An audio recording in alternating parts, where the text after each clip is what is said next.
Yun mga Benjulub, so mayroon tayong ano dito, nagbalik na ibon mga Benjulub.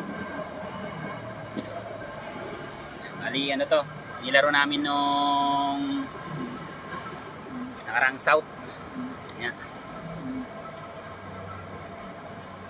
Ali Federation. So kanina umaga mga Benjulub, bumalik to. Siguro nakawala dun sa nakahuli dito mga Benjulub. So nung south nga pala nasa kalagitnaan ng training pa Laguna to, tapos di na nakabalik mga Benjulub. Tapos kaninang umaga lang nung training natin ng Muñoz Nueva Ecija, tapos to kasabay sa pagbalik ng ibang mga ibon natin. So kala natin look visitor pero nagbabalik lang nga pala. Ayan, bali yung ring nito is Taiwan 2022 mga Benjulub, makita sa camera. So yun, nagpapasalamat tayo dahil bumalik ang ating breed ibon. So gagawin na lang natin tong mga Benjulub, breeder na lang to. So hindi na natin to ilalaro dahil nga baka dun sa nakahuli nito na dumakma sa kanya o makalala at bumalik pa nga dun mga Benjulub. So gagawin natin dito, ikikip na lang natin to mga Benjulub, di na natin to ilalaro.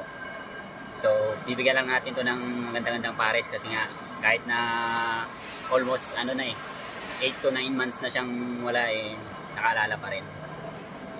So yun, parang kung di kami nagkakamali, mga November o December ng South Race, ito hindi na nakauwi ng training ng Paete Laguna.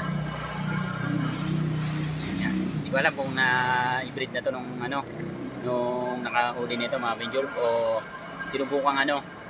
sinubukang pamuin at balak laro siguro. So nung binitaw siguro nung itin-training, nakala dito sa loop natin at kanina nga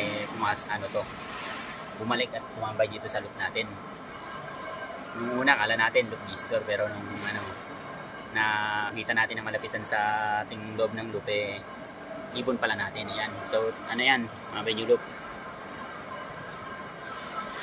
Taiwan 2022. So pala to, give birth sa atin ng tropa natin sa Antipolo, si Jefferson Prieto mga Benjulub. Ayan, daan ang niya, tsura niya mga Benjulub. So Taiwan bird,